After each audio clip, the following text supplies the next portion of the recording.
Bonjour mes amis, hi guys, hope you're doing well. I wanted to talk about getting reacquainted with an old flame. Sometimes, you grow your collection and some of your favorite pieces get tossed aside a little bit. You almost fall out of love, even think about selling them. And then, yeah, something happens. You decided to wear them again, and it is such a great pleasure. And it's the case with those two pieces. So last weekend, I put on my Tudor Black Bay 58, which is, as you know, as we all know, the perfect watch. Just an amazing watch. If you just have $3,000-4,000 to put in a watch, just buy this. You're not gonna go wrong.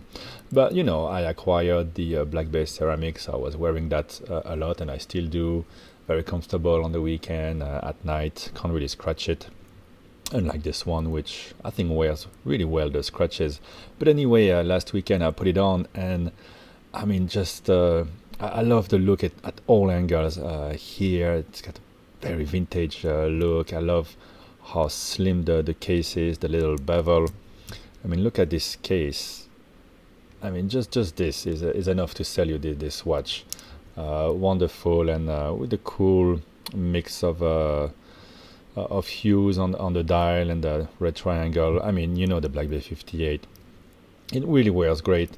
So I had a great weekend rediscovering this beautiful watch. And then the next surprise is my Zenith Chronomaster triple calendar, Chronomaster T, which is a favorite of Tim Mosso from the Watchbox. He really recommends this one as your first complicated luxury watch.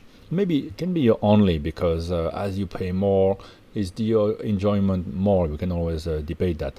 But anyway, this model from the late 90s, early 2000s, back when Zenith was providing an El Primero caliber base for Rolex for the Daytona, and they were doing more Daytonas than they were doing watches for themselves, actually.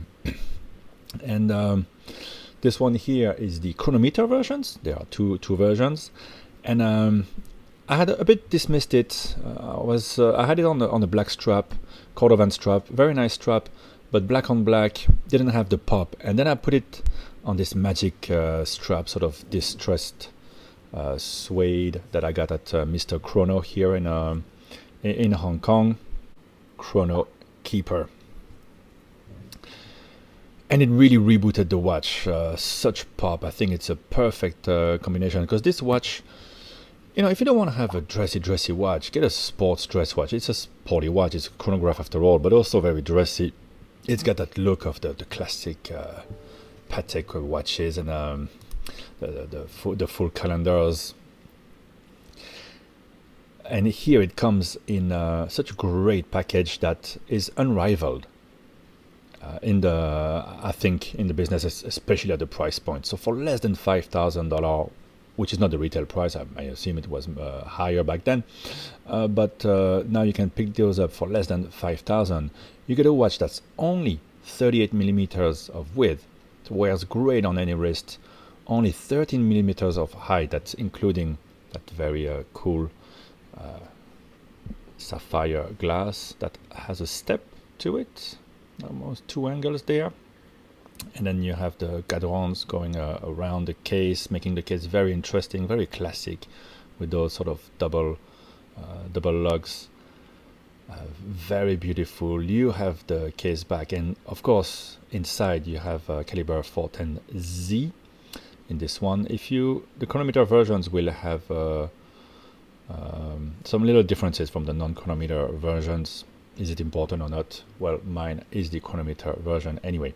So you have something that's unrivaled, because you have a high beat chronograph, which already excludes pretty much everybody else, with the full calendar, very legible, more than a classic Patek Perpetual, which puts the calendar usually around the moon phase, so you have to squint a bit to read the date, which is the most important indication of a calendar. So I like to have it here at 4:30.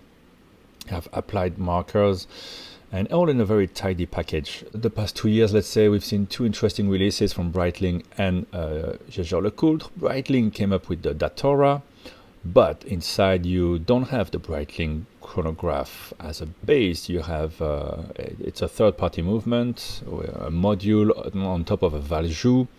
So the watch as a result was very big and comes out at a $13,000 price point, which I think it's excessive. Then Jaeger-LeCoultre has revamped its master control collection, and for the first time they did the full calendar chronograph, 40 millimeters, but wearing quite big with sharp flanks, and a bit bland on the dial. Not enough. I think it didn't have enough character to really capture my interest personally. And again, coming at around 13,000 or 14,000 maybe US dollar, making this even better value for money. What you get is just wonderful. So on this strap, I think it has a great pop, and it's a great strap that you can wear on the weekend. You know, of course, it's steel, so it's a watch that you don't feel as precious with as a Calatrava, for example, which is very fragile. Here, the watch feels solid. I don't feel like I have to worry about it in any circumstance. Well, I wouldn't jump in the pool with a chronograph like this. It might survive it, but I don't think it's the point. But otherwise, yeah, in other circumstances, it's a great watch. So indeed, wonderful first or only watch for anyone who wants something a bit complicated, but wears well from a good maker with an interesting movement to look at the same time. Let me turn on the chronograph for you. You can see the lateral clutch actuation and the reset. Let me try to get for you the column wheel. There you go. So yeah, I think the last thing to say about this watch is Zenith.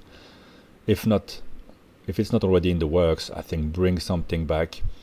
I mean, there's a chance that they found that it was a bit too fragile. Servicing this watch will cost you a few $100s. Of course, it's a complicated watch, but overall, I find it's been quite reliable.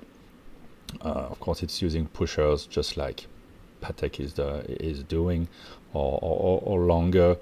Maybe they feel it's not. You need to upgrade something to make it more reliable. I don't know. But if it's not in the works, then bring this back. I think the watch community will respect you for it and will love it, and bring it in a 39mm format, full calendar like this. People are gonna love it because people really wanted to love the Breitling and the GLC, but just price point was too high, and the watches for that price were not perfect. And I think Zenith is on a roll and can come up with a perfect successor to this, and just take that market. Maybe just like me, look into your watch box and see if there's one watch that you've forgotten to give enough love to recently, and let us know in the comment what it is. Bye bye, guys.